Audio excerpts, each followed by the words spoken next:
Hey everyone, today I'm back with my first pregnancy update. I'm doing them by month, so this is about month 1. I am past month 1. I am almost to 5 months. No, that was a lie. Yeah, okay. I'm 15 weeks, so I'm wrapping up month 4. But I just was lazy and didn't film these like in real time, so here I am. I maybe was a little suspicious too, like I didn't want to, wait, suspicious? Superstitious. Oh my gosh, okay. Okay, so what I'm saying is, the first trimester type stuff, you're kind of weird about. I really could have filmed them in real time, but I didn't, so here we are. So I'm going to talk about weeks 1 through 4, my first month of pregnancy, which was about May 22nd to June 18th.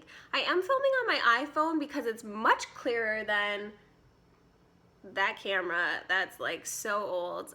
The videos I've been posting are like grainy, so please forgive me. Thanks for bearing with me. I don't know, I'll do this for now if it's working for you. So let me know how this looks. Let's get into it. I'm going to try to have the same format for each video, and that's basically it. I'll have like the questions or the categories written in the down bar so you can kind of gauge what I'm going to be talking about, or if you, yeah. Let's get started.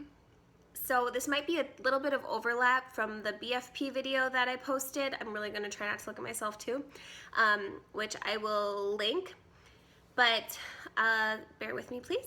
So I started using OPKs, ovulation predictor kits, in about February, so I was using them by May, even though I was a little more lax by then if the pregnancy was going to happen or not.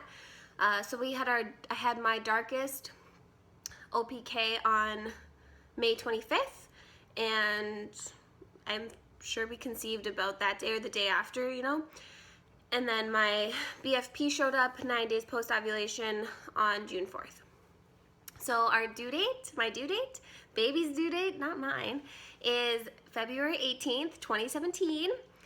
So we're so excited. My birthday is January 1st. Nate's birthday is February 1st. And so I know moms really don't like to go over their due date, but it would have been cool if it would have been March 1st. But maybe we'll have Valentine's, or maybe it'll be just perfect, whatever their birthday is. So yeah, that's cool. And so fruit size, that's like the thing, is how big is your baby compared to fruit or food. Since the first few weeks of pregnancy aren't really pregnancy, they're kind of overflow from your period and the 2-week wait area. The only size I have was from week 4, and that was a poppy seed. So super teeny tiny, but so cool to see. It and have correlate it with my mind, in my mind, with a size. I flip Saturdays, so that's like my favorite thing. It's getting a little less exciting now, but right away I would go to bed on a Friday so excited to wake up on Saturday. I would wake up before any alarm, or as soon as I opened my eyes, even just to roll over, I was like, I gotta check the fruit. So that's cool. Appointments, I didn't have any because my physician assistant didn't want to see me until 10 to 12 weeks, so none during the first month. Weight gain or loss, I was finally getting to a nice set weight, but I was between 140, 142 at the beginning, and I don't have any recorded weights after that for the first month. So I can kind of just give you my starting weight, and we will see what happens with that. Yeah. Bump date. So yeah, Nate and I made Nate start taking pictures of me right away when I found out. That was about week 3, so I will pop those in right now. Not too much progress there, but it's still fun. So symptoms, big part of the video because I had a lot. Let's start. So first day post-ovulation, I marked I was very irritable. Second day after ovulation, I noticed the creamy white cervical mucus and abundant cervical mucus. That stayed with me past BFP, which was not typical for me. So that was kind of like a weird thing, might have clued me in. Yeah, day 6 post-ovulation, I had horrible allergies, sneezing and stuffy and postnasal drip and feverish, just so weird. So that was that. Then I had my BFP, June 4th, 9 days post-ovulation. Then we jumped to week 4. This is when things like actually really started happening. My body was like freaking out. I had this really weird spell at work. Thank God I was on like an admin day where I was just like in the back and no one like really needed me for anything, but all of a sudden I had a stomach ache, like stomach cramping, and I had to go to the bathroom, and I had loose stool, and like saliva was just hot and like pooling in my mouth. I thought I was going to get sick, but like throw up, but I didn't. I had to sit in there for like 15 minutes. I was like flushed. It was so weird. So that passed, and I was so nervous. Like, I was like, is this the start of morning sickness? Is this what it's gonna be like? Because that was like a really horrible feeling. Not the worst feeling, but it was a really horrible feeling. And I was like, I'm only 4 weeks. Like, I can't tell everyone right away. I was scared that I was gonna have to kind of clue in work if I'm in the bathroom, but it just happened that once. And then later that day, I had low back pain and some like abdominal uncomfortableness. That was day 19-ish.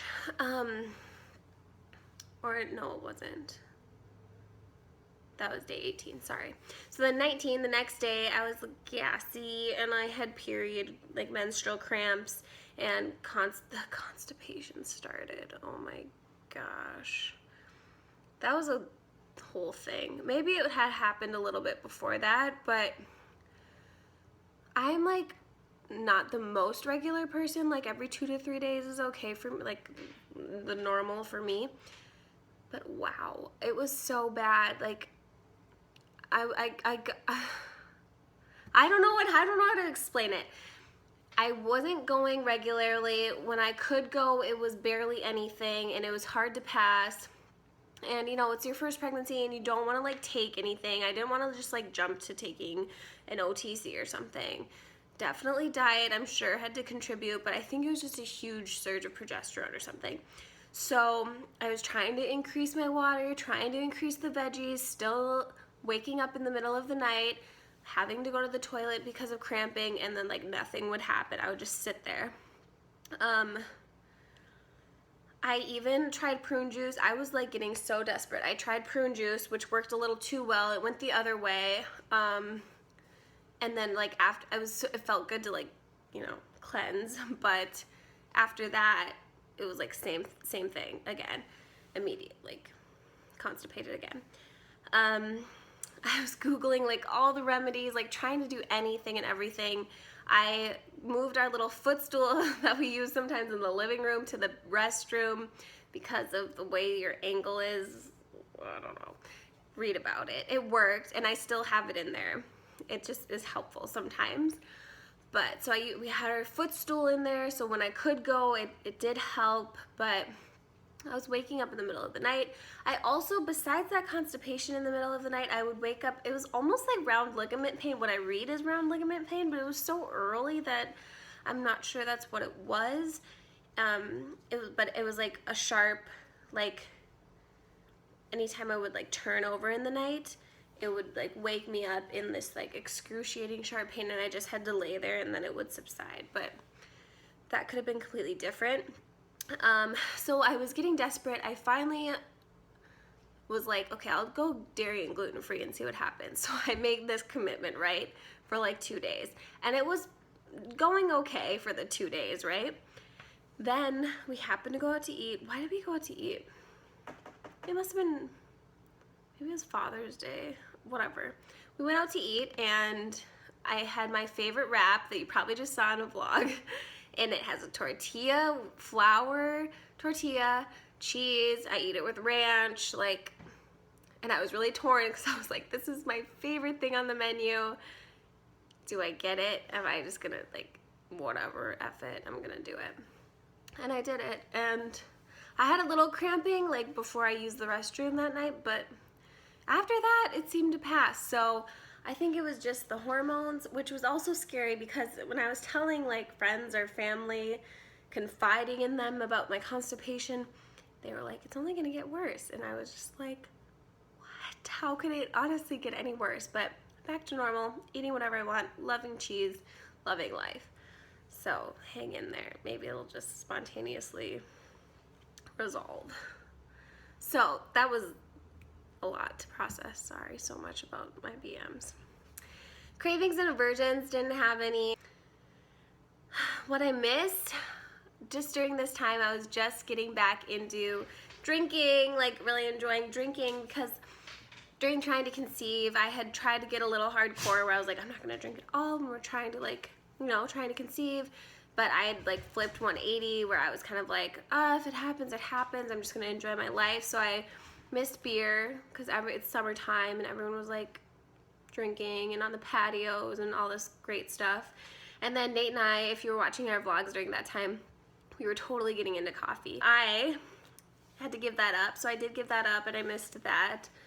Mostly because I don't think I really needed it. I don't need caffeine, but I was just kind of like liking getting into it.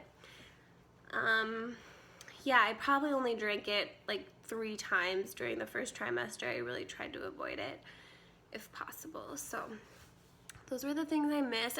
We did go to a few like get-togethers, bonfires, parties, where I wasn't a huge drinker before, so no one really was clued in on anything. So it's kind of like fun to have that little secret. Exercise, taking daily walks with Twiggy, nothing hardcore. No stretch marks, no swelling. Sleep was interrupted by pain, mostly. That constipation, cramping in the middle of the night. It was a bad deal, you guys. Movement, I couldn't feel any movement. They were just a poppy seed.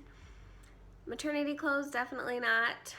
Sorry, I was getting a phone call. So apps and aids, just tools I was using, things that were helpful. I downloaded the What to Expect When You're Expecting app. It's a little purple app.